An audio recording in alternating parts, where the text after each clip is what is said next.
Seguimos en esta tertulia de lunes 6 de diciembre de 2021 con Ana Laura Pérez, Pablo Carrasco, Martín Bueno y Miguel Brenner.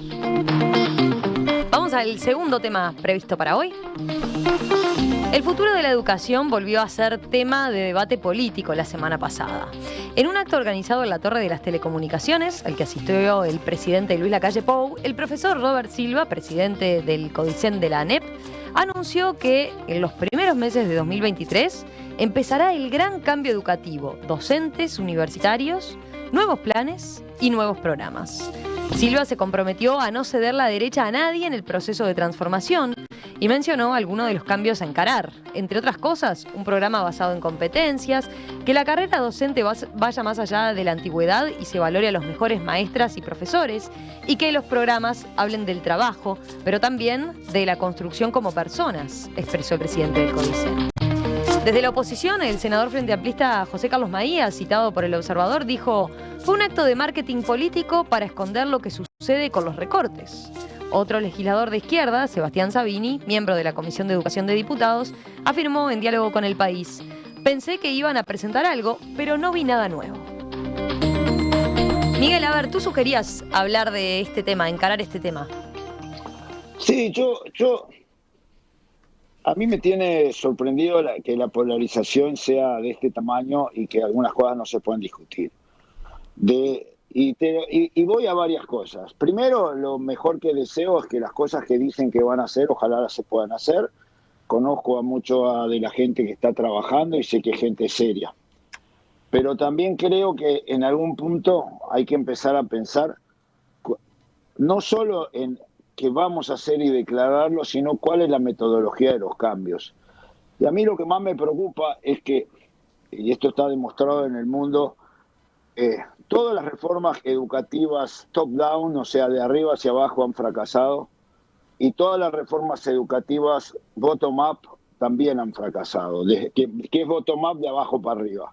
Y en Uruguay, en vez de tratar de hacer donde los académicos, Michael Fulham, Andy Hargreaves y todos ellos hablan que le llaman desde el medio, quiere decir desde los centros educativos, colaborando con otros centros educativos y colaborando con las autoridades, desde un laburo intermedio donde de alguna manera se tiene que, para poder lograr una reforma educativa.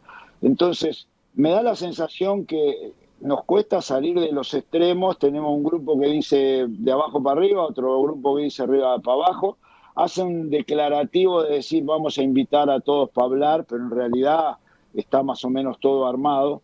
Y me preocupa, porque me preocupa que si los cambios se van a hacer a partir del 2022, 2023, si es lento, gente, todos los cambios educativos son lentos, no haya una concepción mucho más fuerte de decir estamos de acuerdo con hacer esto del currículum, estamos de acuerdo con hacer lo de las competencias, porque no es tan trivial. O sea, yo en el Uruguay, Robert Silva dijo unas cifras mejores de las que yo tenía, pero aún tomando las que dijo Robert Silva, en el quintil más pobre, 1 de cada 5 termina enseñanza, los 6 años de enseñanza, y en el quintil más rico, 1 de cada 5 no lo termina. Quiere decir que tenemos un problema en las dos puntas, porque que no termine secundaria el 100% de los estudiantes del quintil más rico también llama la atención.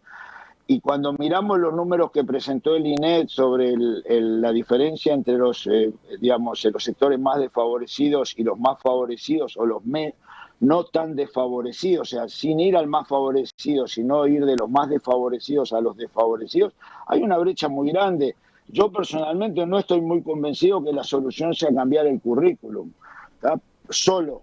También hay que hacerlo y ojalá se haga, pero creo que hay que hacer una cosa mucho más integral.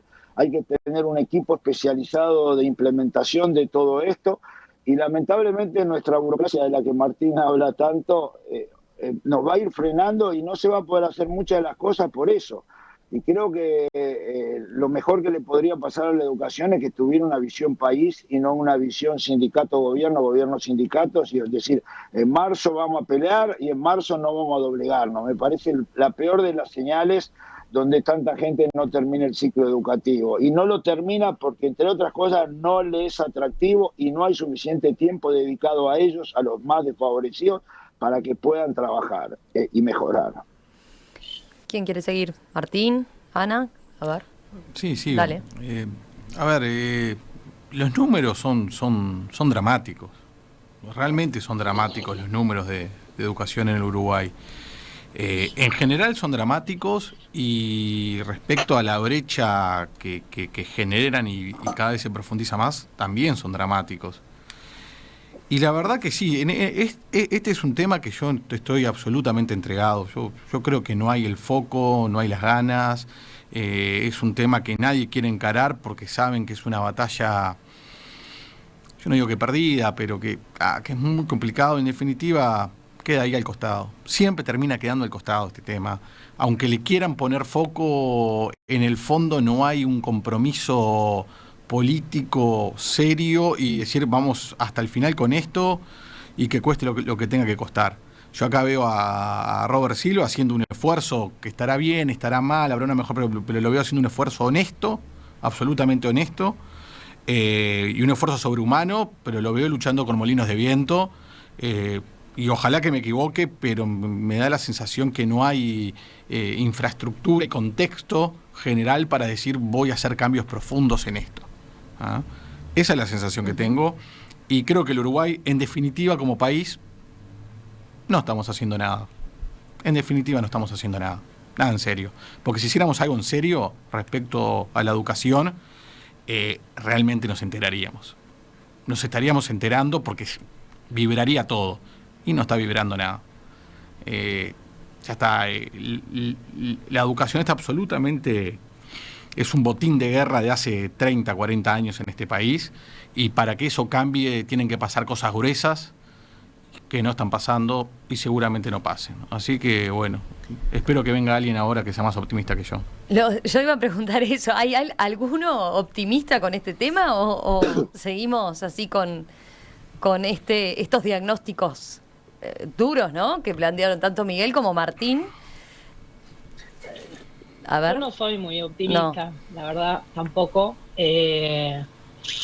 A mí me pasa una cosa, y hay una serie de estudios muy interesantes de la Facultad de Ciencias Sociales. En general, uno de los que los cita seguido es Ignacio Mullo, pero son varios estudios que hizo la Facultad de Ciencias Sociales, que lo que muestran es que en realidad los estudiantes de educación media dejan la educación media tomando una decisión racional, profundamente racional. Porque la educación media, seguir con la educación media no tiene absolutamente ningún impacto positivo en sus vidas, ni en su salario, ni en su crecimiento profesional, ni en su calidad de vida futura. Entonces me parece que cuando hablamos de la educación media y de los problemas de rezago y de abandono, y solo nos enfocamos en los programas y en los planes, que no está mal, yo no digo que esté mal, nos olvidamos de una parte que tiene que ver con que no se van por eso la mayoría de las veces. Se van por, o sea, digamos, la educación no está aislada. Cuando gusta mucho de citar en los países nórdicos, en el Uruguay para varias cosas, en educación también. Y si uno mira la reforma educativa finlandesa, no es una reforma del sistema educativo isla, ¿no? Es una reforma, un poco lo que decía Miguel, pero extendido a la sociedad. Es una reforma de un montón de actores que participan del proceso educativo, ¿sí? Y que entonces generan esto que yo digo, y es que vos terminás el liceo porque efectivamente cambia tu vida. Es muy distinta tu vida si lo terminás que si no lo terminás. Entonces me parece que a veces en estas discusiones perdemos de vista esto, ¿no? Que no es el abandono en educación media, no es el resultado de una irracionalidad tonta adolescente. Es una de las decisiones más racionales que toma un chiquilín de 15 años en el Uruguay. Entonces me parece que ahí tiene que ver con sincerarnos y trabajar en serio. Soy un levemente más optimista que Martín, lo cual no es muy difícil. No, ningún mérito. No tiene ningún mérito. Pero soy levemente más optimista en la medida que, no sé, yo creo que porque en general lo pienso que tiene que ser posible. O sea, es lo que por lo que me levanto todos los días, digamos, en general. Entonces, me pasa eso con la educación. Creo que tiene que ser posible. Además, pero sí creo que es extremadamente difícil, que no he visto señales en los últimos 20, 30 años en ese sentido, demasiadas. Sí algunas, medio aisladas, pero sí he visto. Y después cosas que me parece que O sea, seguro Robert Silva sabe 250 millones de veces más de educación que yo, no estoy tratando de decir otra cosa, pero la educación por competencias en el Uruguay ya existe. O sea, ya se aplica la educación por competencias. Tal vez no de manera tan generalizada como este gobierno se lo plantea, pero no es nueva la educación por competencias y está instalada en el Uruguay en algunos lugares desde, diría, la reforma de Rama, por ejemplo, en lo que son los bachilleratos tecnológicos, por ejemplo, y el plan Ceibal, Miguel me corregirá, viene trabajando en cuestiones que tienen que ver con la educación en competencias hace bastante y hay montones de ejemplos. Entonces, no creo que sea la educación por competencias lo que nos va a salvar, porque no creo que sea una cosa lo que nos vaya a salvar. Ni hay que hacer una reforma educativa, que creo que también es una cosa que viene de la época de Varela, y es esta cosa de que hay que hacer la madre de todas las reformas y con eso nos salvamos. Creo que hay que entender que la reforma educativa es un work in progress y hay que ir haciendo cosas todo el tiempo, ¿no? Pasa un poco con la reforma de la seguridad social, lo mismo, ¿no? Esta idea de que hacemos una cosa y después estamos 30 años hablando de otro tema. Y no. Pablo, vos sos más optimista, Bueno, a ver. voy a ser un poco más optimista. Yo creo que el hecho de que hoy estemos discutiendo esto es muchísimo más de lo que yo sentí hasta ahora, hasta que este tema se plantea. Seguro que no vamos a cambiar nada si no estamos dispuestos a dar una batalla, que va a ser difícil, sí, va a ser muy difícil, pero tenerla, a mí me da una esperanza. ¿Ustedes se acuerdan de Mujica en coloquios diciendo, renunciando a todo, queriendo hacer una segunda universidad, porque con la que hay no se puede, diciendo que los sindicatos de la enseñanza había que hacerlos mierda? Entonces, eso, si esto hubiera sido lo que este gobierno hubiera dicho, es imposible, no vamos a dar la batalla, yo estaría quebrado. Eso es lo primero que quiero decir. Después, esta es, y me parece que el gobierno que no encare este tema, esta sí que es la madre de todas las reformas. A mí todos los temas, absolutamente todos los temas que planteamos acá en esta estrategia, siempre me llevan al mismo lugar. Siempre me llevan a ese lugar del inicio de las personas y sus habilidades. Y cuando concordamos entre este tema, yo venía muy choqueado por una noticia que había leído sobre unas renuncias en masa de 4 millones de empleados en Estados Unidos que habían renunciado a su trabajo, ¿tá? Y que, bueno, las empresas estaban muy preocupadas por la falta de mano de obra. Y yo decía, esto es un cambio gigantesco.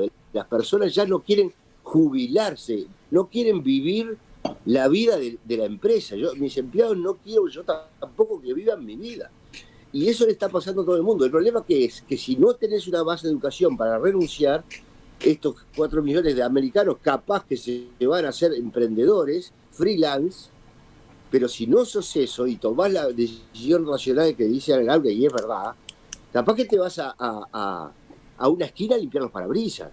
Es decir, entonces, el ser freelance, el ser tu propio patrón, si incorporás cosas que sirven para la vida, el inglés, te vas con un 60% de inglés, ¿tá? Y no es 100, pero 60% de inglés, vos tenés mucho más armas para defenderte. Si te vas con una base de saber programar, te vas con herramientas. Es decir, que no precisamos ser perfectos, pero tenemos que sacar esto que dice muy bien Ana Laura, que no le sirve para nada seguir estudiando cosmografía 3-4 años más.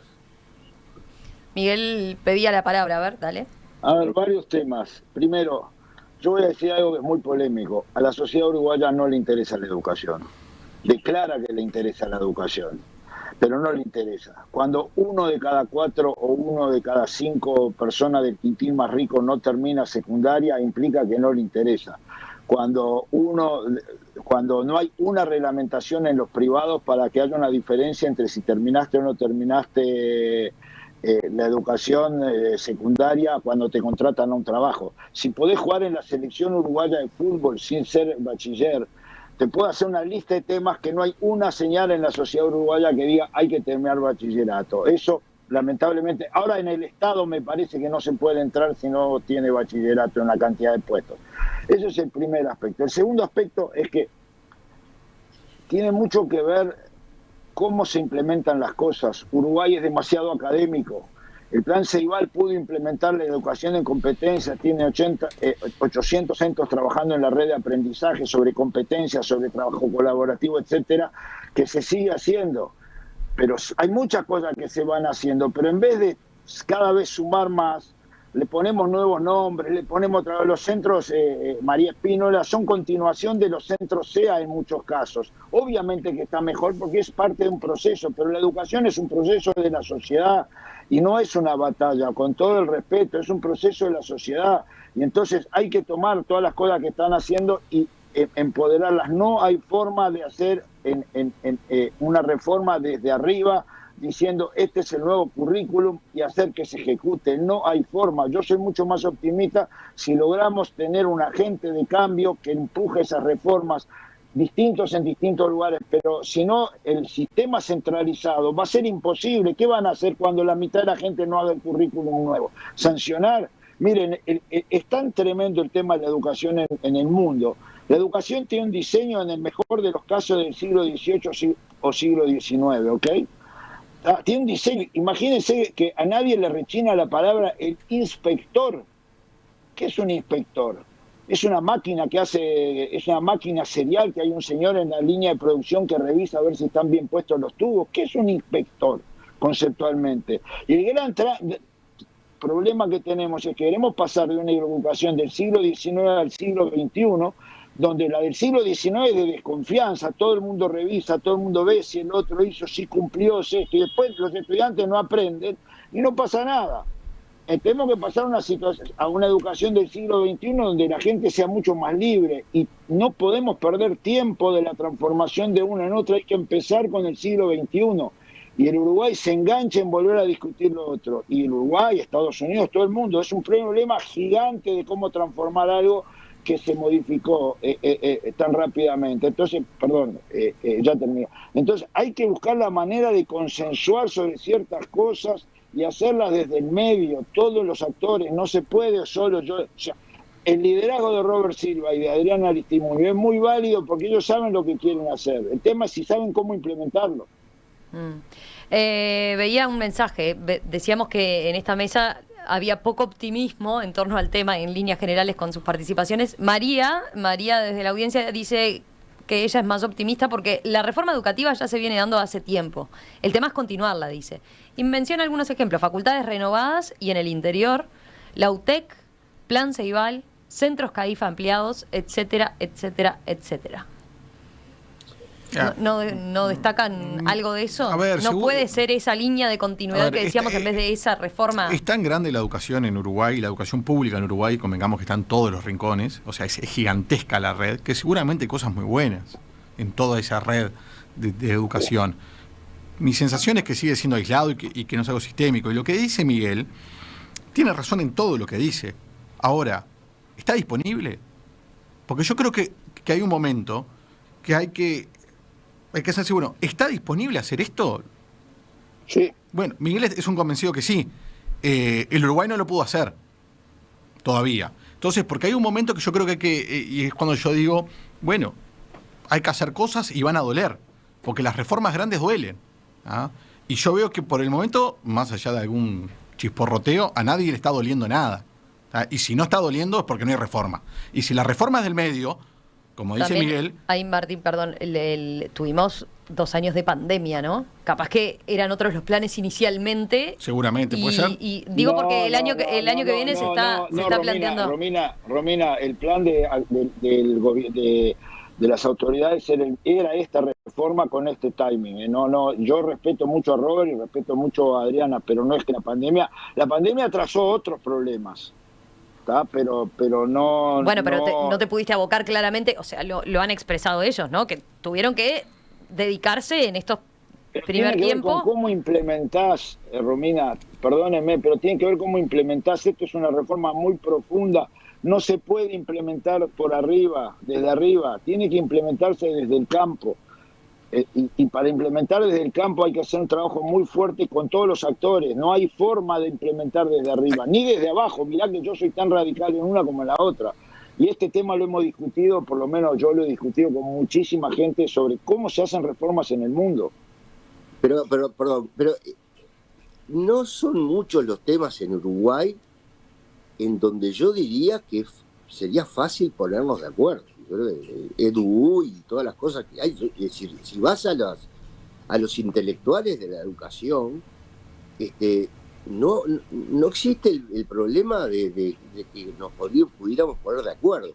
Cuando Miguel dice el problema de implementarlo tiene un nombre y un apellido, los sindicatos. Ese va a ser la cordillera de los Andes entre la reforma y lo que quiere hacer el gobierno, que debería tener el talento de integrar lo que ya se demostró que hay acuerdo, porque ya tenemos esa prueba. Si esta discusión fuera sobre el tamaño del Estado, yo sería absolutamente pesimista, porque no me voy a poner de acuerdo nunca. Pero yo ya vi el embrión del acuerdo en EDU, y es imperdonable que si tenemos ese nivel, que no lo tenemos para otros temas, tenemos ese nivel de concordancia, no seamos capaces de ponernos, yo no digo el 100%, pero mostrar de que no vamos a morir con esto abrazados, con esta porquería que tenemos de educación. Si uno mira los programas de gobierno en 2019 no eran tan diferentes en materia educativa, ¿no? Había matices, había claramente, ahora la LUC plantea otras diferencias en el ámbito educativo, en el ámbito de la gobernanza, pero en líneas generales podía haber varias líneas de continuidad, ¿no? O de coincidencia, perdón, mejor dicho. Ana, ¿qué ibas a decir? Perdona. A mí me interesa una cosa que muchas veces cuando se discute, tal vez parezca que no tiene nada que ver, pero a mí me interesa porque muchas veces cuando se discute la reforma educativa y el estado de la educación en Uruguay es una cuestión que sobrevuela, ¿no? Esta especie de dicotomía entre la educación pública y la educación privada. En realidad en Uruguay no existen diferencias sustanciales, a pesar de lo que la gente cree, entre la educación pública y la educación privada. Hay estudios como las famosas pruebas PISA, aristas, que se hace con niños de tercero de escuela, que cuando vos filtrás el barrio, porque ahí lo que es un diferencial es la zona donde una persona vive, y el nivel socioeconómico, las diferencias entre público y privado prácticamente son inexistentes. Digo, porque también en esto que decía Miguel, de a las élites no les interesa, las élites tampoco están recibiendo una educación particularmente maravillosa en el Uruguay. Acá no hay un problema de educación para pobres y educación para ricos, ¿sí? Acá hay un problema hay cuestiones que sí están dadas en eso, pero hay otras cuestiones más de fondo que atraviesan la educación en general. La educación privada en Uruguay tampoco es una educación de élite y de primera línea. Cuando vos salís del Uruguay te das cuenta de esas cosas. Entonces me parece que cuando uno está discutiendo estas cosas también se tiene que introducir esta variable para que no parezca que siempre hablamos de la calidad de la educación pública y en realidad cuando hablamos de educación estamos hablando de toda, no solo de la pública. Martín, perdón que te habíamos cortado. Un comentario muy chiquito nomás.